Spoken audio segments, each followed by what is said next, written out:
बिस्मिल्लाहिर्रहमानिर्रहीम। मैं हूं doctor Raja Mehdi Hasan, chief consultant cardiologist. आज हमारा टॉपिक है 10 एहतियाती तदाबीर जिन पर आप अमल करके दिल के अमराज से दूर रह सकते हैं।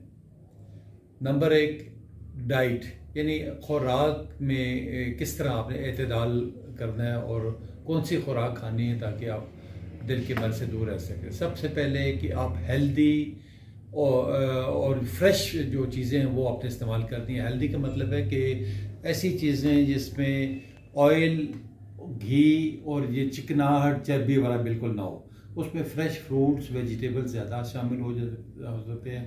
और बहुत पेट भर के भी मत खाएं, क्योंकि हमारे नबी करीम सल्लल्लाहु अलैहि वसल्लम ने फरमाया कि हमेशा भूख रख के खाएं और थोड़ी सी जब आपको गुंजाइश रख के खाएं, ताकि जिस तरह पेट को हम 3 हिस्सों में डिवाइड करते हैं, एक हिस्सा खुराक के लिए, एक हिस्सा पानी के लिए और एक हिस्सा हवा के लिए छोड़ें। तो कोशिश करें कि बहुत ज़्यादा पेट भर के ना खाएं और चिकनाई वाली और गोश्त वाली चीज़ें ये ज़रा एहतियात करें ताकि वो हज़म हो सके।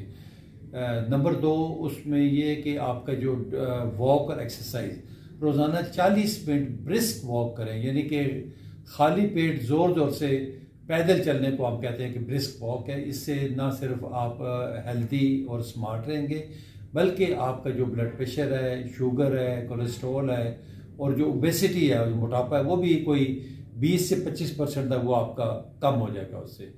नंबर 3, उसमें जो है ना आपका हाई ब्लड प्रेशर किसी को होगा तो वो हार्ट अटैक का ख़तरा रहेगा। कोशिश करें इसको 120/80 पे रखें। और अगर हायर साइड पे है तो आप रोज़ाना वॉक करें, खाने पीने में ख्याल करें और मुनासिब अद्वियात अपने कार्डियोलॉजिस्ट से तजवीज़ करवा के और उस पर लगातार वक्त खाएँ। बिल्कुल दवाई आपने छोड़नी नहीं है। और इसको कोशिश, ब्लड प्रेशर को यूँ समझिए कि जिस तरह एक स्प्रिंग को हमने हाथ से दबाया होता है, इसी तरह ब्लड प्रेशर को भी हमने दवाइयों के ज़ोर पे कंट्रोल रखा होता है। वो जब दवाई छोड़ेंगे तो ये फिर बूस्टअप कर जाएगा और खुदा ना खास्ता फालिज का ख़तरा होगा, स्ट्रोक हो जाता है, ब्रेन हेमरेज हो जाएगा, हार्ट अटैक हो जाएगा या गुर्दों पे असर होकर गुर्दे भी फेल हो जाते हैं। इसके बाद जो अगली कॉज है वो है आपका शुगर का मर्ज़ होना, डायबिटीज़ मेलाइटिस। इसमें भी डबल चांस होता है हार्ट अटैक होने का। तो कोशिश यही करनी है कि ब्लड शुगर लेवल को कंट्रोल रखें। बगैर नाश्ते के आपके ये 100 मिलीग्राम तक होने चाहिए और नाश्ते के बाद 150 के रेंज में रहनी चाहिए। और जो 3 महीने वाला टेस्ट है वो भी लगातार करवाएं। HbA1c जिसको कहते हैं, वो 6.5 मिलीग्राम पर डेसीलीटर से आपका कम होना चाहिए, क्योंकि ये अगर कंट्रोल नहीं करेंगे तो इसकी फिर कॉम्प्लिकेशन होगी, गुर्दों पे असर होगा, हार्ट पे असर होगा। क्योंकि इसी शुगर को ही हम कहते हैं कि ये साइलेंट किलर है और मदर ऑफ डिजीज है। तो इसको कंट्रोल रखें। फिर नेक्स्ट कॉज जो आती है वो आपका हाई कोलेस्ट्रॉल लेवल। कोलेस्ट्रॉल भी आपको पता है कि मेन कॉज है और इसमें डबल रिस्क हो जाता है हार्ट अटैक होने का। जो कोलेस्ट्रॉल लेवल है, इसमें 4 किस्म का कोलेस्ट्रॉल होता है। कोलेस्ट्रॉल 200 मिलीग्राम तक आपने रखना है, मिलीग्राम पर डेसीलीटर तक। इस तरह ट्राइग्लिसराइड्स 150 और जो LDL जिसको कहते हैं कि ये बैड कोलेस्ट्रॉल है, ये 150 से नीचे नीचे रखिए। HDL जो गुड कोलेस्ट्रॉल है वो आपका 50 या 50+ होना चाहिए आपका।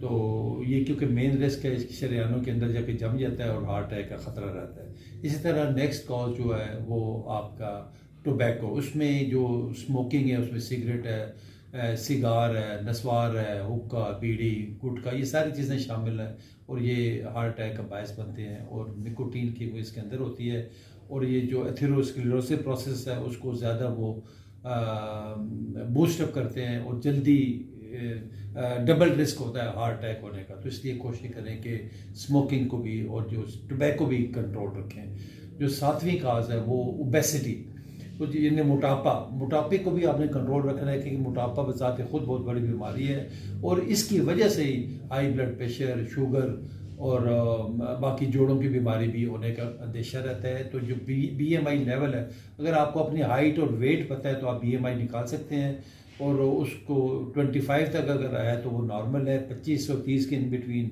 हम कहते हैं ओवरवेट है। 30 से ज़्यादा हो जाए तो हम कहते हैं कि ये मोटापे का शिकार है। इसी तरह अगली जो कॉज है 8वीं, वो स्ट्रेस और एंजाइटी है। कोशिश करना है कि अपने आप को रिलैक्स रखें। जो मुआशी मसाइल इतने ज़्यादा हो गए हैं कि बच्चों के मसले, बीवी के मसले, घरेलू मामला, यूटिलिटी बिल, तो बंदा स्ट्रेस में हो जाता है बहुत ज़्यादा। इसको भी आप अपने आप को भी विद इन लिमिट्स रखें, कोशिश करें कि स्ट्रेस एंजाइटी ज़्यादा ना लें। 9th कॉज जो है स्लीप, यानी कि नींद भी आपके 7 से 8 घंटे पूरी होनी चाहिए ताकि अगले दिन आप फ्रेश होकर अपने काम कर सके। आखिरी जो 10वीं कॉज है वो आपके जो ड्रिंक्स हैं, जिनको सॉफ्ट ड्रिंक्स कहते हैं, फिजी ड्रिंक्स हैं, एनर्जी ड्रिंक्स हैं, ये भी इंतहाई ख़तरनाक हैं। और इसमें क्योंकि मुख्तलिफ केमिकल इसमें मिले होते हैं और ये हार्ट अटैक का बायस बनते हैं, बल्कि ना सिर्फ हार्ट अटैक का बल्कि गुर्दों के मसाइल भी और मुख्तलिफ और किस्म की बीमारियाँ लगने का भी खतरा आता है। इसके साथ है जो प्रोसेस्ड फूड होता है, जितने भी हमें मिलते हैं ये डब्बों के अंदर खाने बने बनाए मिलते हैं या मुख्तलिफ ड्रिंक्स हैं, इन सब से एहतियात करें और अपने आप को दिल के अमराज से बचा के रखें। बहुत शुक्रिया, थैंक यू।